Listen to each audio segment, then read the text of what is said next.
Yeah, so my name is Damen Campbell. We have a clinic here in Mexico, in Puerto Vallarta. We work with an endocrinologist. We treat kids with short stature, with growth hormone. We also work with adults. I've been doing this for about 10 years. A friend of mine sent me a bunch of videos to react to, so I'm just gonna watch them real quick and react to them. We'll see how it goes. Oh, okay, this is on, I don't know much about this, but this is on MK-677. It's saying it's basically helps boost your IGF-1 levels. So I think probably it stimulates your pituitary gland to some level, to where it's going to help you produce a little bit more IGF-1 or growth hormone. From my experience, these are very limited as what they can do, and they're also hyped. But let's see what they have to say. It's saying here, MK-677 can increase your height from 1 to 3 inches, depending if your growth plates are closed or not. I have not ever in my life heard of an endocrinologist prescribing MK-677 to have children grow taller. So this is for people who are, who's probably looking at this is people who are 18 with their growth plates closed, who have no clue, or just experimenting on themselves. Okay, this is a YouTube video. It's healthy children who are not growing may not make enough human growth hormone. That could be the case. 11-year-old Spencer Bayman is passionate about baseball. My goal is to play college baseball. There was only one problem. Spencer was the shortest player on his team. I want to be as tall as these kids. Spencer! Come on, Spencer! Gradually, Spencer's parents suspected something was wrong. It really set in one year coming out of winter into spring when he got out his cleats for spring baseball and he put them on, they fit. It's funny because we've actually worked with a couple kids that have been playing baseball that were quite well, and they've taken it, and they did grow quite a bit, and it is an issue, especially it's an issue, when you're quite a bit shorter than everybody else in your age range, and you're trying to compete on the same level. So it's a big deal. I mean, Lionel Messi also took HGH, and look at him. I mean, so it puts you up to where you need to be, your natural, your expected height. So it just, again, short stature is something everything's normal, they're just not growing to expectations. So the idea, taking HGH, is to get you up to your expected height, which is genetics based on your mother and father's height and everything else. So it works, it does work. And they never should have fit. Those were from the spring prior. Spencer's parents set up an appointment with Dr. Bert Bachrach, the chief of pediatric endocrinology at University of Missouri Healthcare. After careful testing, Dr. Bachrach determined a growth hormone deficiency. After careful testing, well, it does need to be done carefully, but it's pretty straightforward. You just need to do a simple set of blood tests and have our endocrinologist look at it, and we get the results back to you within a couple days as to what's going on. Was causing Spencer's growth failure. Growth hormone just doesn't affect your growth, it affects your muscle mass and fat distribution, so that affects your cholesterol, it also affects your overall sense of well-being. Growth hormone insufficiency is a disorder involving the pituitary gland, which is a small, pea-sized gland located at the base of the brain. It is this gland that produces human growth hormone, among others. Ready? Yeah. Since Spencer started getting a daily hormone injection 2 years ago, he has grown about 15 centimeters. Still, he has a reminder written in each of his baseball caps. It says HDMH, which means height doesn't measure heart. And heart is something Spencer has plenty of. Carol Pierce. Well, this is a nice story. This kid's, growing up, and he's got a big heart. I love it. Well, that's a good story. I wish him the best. Oh, this girl is an attractive doctor. She's called Sunshine Doc. Let's see what she has to say. If there's a child with short stature, it starts out. The first step is to see their regular doctor or the primary care provider to evaluate and see where they are on the growth chart. So if their growth according to their age is abnormal or below 2.5 percentile of their expected growth, that's considered short stature. It also depends on your parents' height. So it's basically dependent on the average of the parents' height. Of course, other factors like race and the average expected height in a particular race. So if somebody is diagnosed with short stature, they get some bone x-rays to determine their bone age and get some basic labs to see if there is any chronic So this is a pretty good explanation of the process of, evaluating for short stature and growth hormone deficiency. issue which is causing their height not to increase like it should. Many chronic conditions such as chronic gastrointestinal issues, Crohn's disease, ulcerative colitis, things that affect your malabsorption can affect your growth.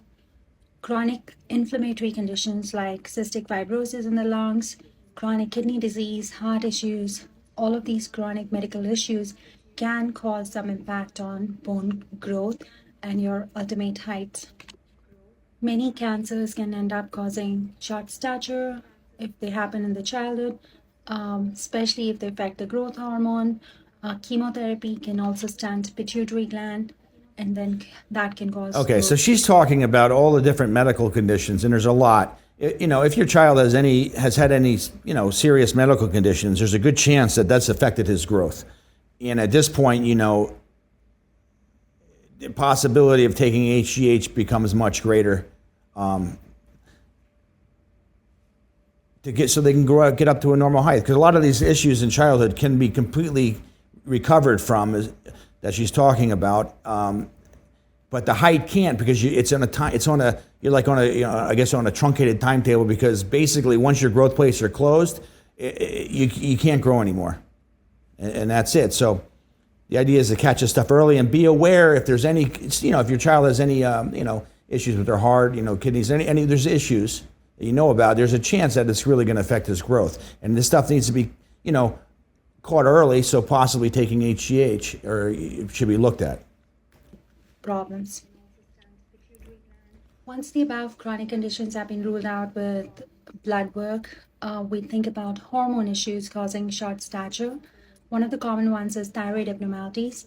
So elevated TSH or hypothyroidism in childhood can cause delayed puberty and short stature. And the treatment is really easy. The diagnosis is really easy based on labs. Another one is growth hormone deficiency, and that is evaluated by your.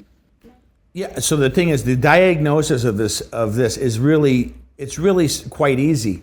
Like, you could actually just get your blood work done. We can send you the list of tests that you need. You get it done at home and send it to our endocrinologist to review.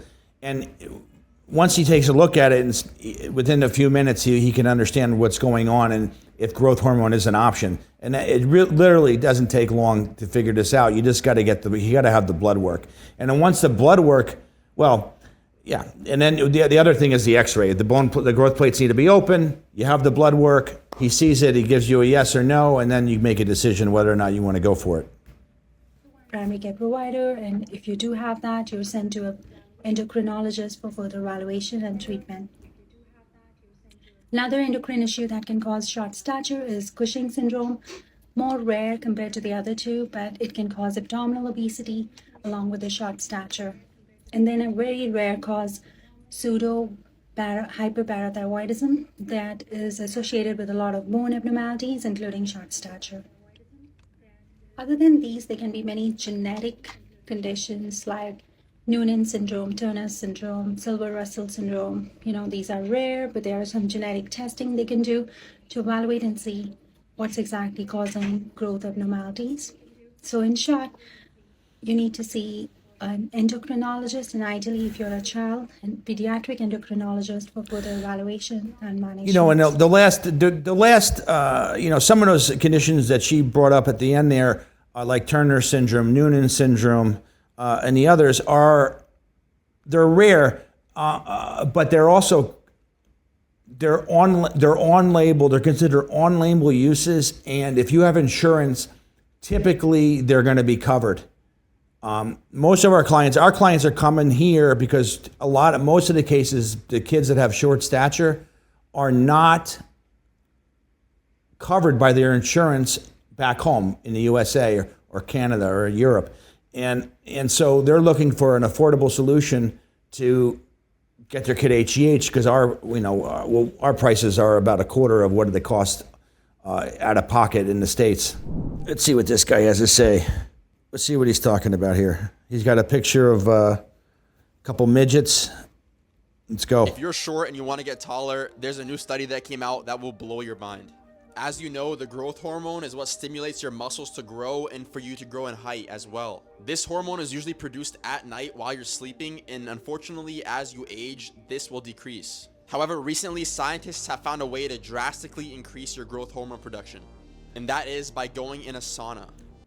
Yeah, okay, so this kid reminds me of my son, but the thing is like, yeah, it does decrease as you age, but that starts decreasing after you're like 30. So when you're a kid and you're trying to grow taller, your IGF-1 is at the highest levels it's ever going to be in your entire life. I mean, so... First off, going in the sauna is great for your overall health, especially your mood and your stress levels. But now it's also been shown to improve growth hormone production. So he's talking about this is a, it's a good video, entertainment purposes only, because there's no endocrinologist that tells the kids to go into a sauna to grow taller. But... and when you're talking about growing taller, maybe for adults, I don't know. Maybe you could, who knows? Studies show that if you go in the sauna for 15 minutes, take a 30-minute break, then go back in for another 15, that would 5x your growth hormone production. And if you go in the sauna for 2 hours a day with breaks, obviously, there's shown to be a 16-fold increase in your hormone production. So no matter how old you are, if you want to get stronger, get taller, whatever, get in a sauna as much. I'm not sure. Maybe this guy's selling saunas. I mean, 5 hours a day in a sauna? Dude, you're going to look like this guy here. He's a happy old man. The guy's 20. As you can every day. Not only that, saunas are great for your lungs, preventing respiratory diseases, and it's also great for your heart. There really is no downside to going into a sauna. Follow me for more tips. Sold. Go get a sauna. My current experience with growth hormone. My current experience with growth hormone. So I've just started using growth hormone for the first time going into this recovery phase after my last show, and I'm going to talk about how it's made me feel so far. So I'm only using a very small dose. I'm using 2 IUs before bed. I take it around 9 p.m. I take it at this time because of its half-life.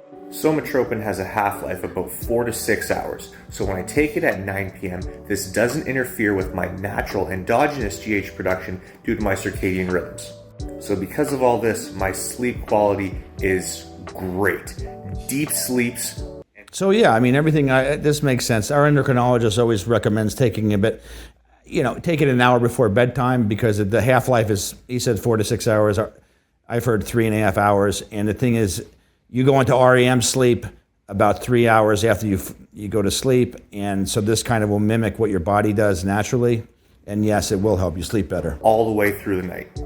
And likely that's the biggest reason for this next thing. I have definitely noticed significant improvements in my recovery time. I would say for adults, the recovery time that's where the money's at, because you recover quickly from your workouts and you feel better. What makes you want to get back into the gym or exercising more frequently. I completely recovered within 2 days after my workouts. The next thing is I have noticed a bit of tingling and numbness in my hands and fingers. One of the biggest things I've experienced personally is water retention. I definitely see it in my face. I have a puffy. So if you have water retention or you get tingling in your fingers, one of the things you can do is he's doing 2 IUs, he could back his dosage off a half an IU, go to 1.5 IUs for a week or two, and then see if that sensation and the water retention goes away, and then you can go back up to 2 IUs after that, and then away you go. Face. I wake up in the morning pretty dry, but then at night, at the end of the day, I definitely have an even puffier face. My ankles are swollen. I am holding a ton of water, probably 4 to 5 pounds. Because I started using growth hormone, I bought a glucometer to monitor my blood glucose levels. I definitely saw a rise in my blood glucose levels, both fasting and throughout the day, when I started using the growth hormone. So I started using berberine to improve my insulin sensitivity and reduce my blood glucose levels. Now in a few more weeks, when I do my next It sounds to me like he's overthinking it. push phase, I am going to bump the dose up to 4 IUs, so I'm going to take 2 in the morning and 2 at night, and we will see, along with all the other AAS, how that affects everything. But that has been my current experience with 2 IUs of growth hormone. This is Damen Campbell from HGH Vallarta Clinic. Any questions about growth hormone, please get in contact with us. We would love to help.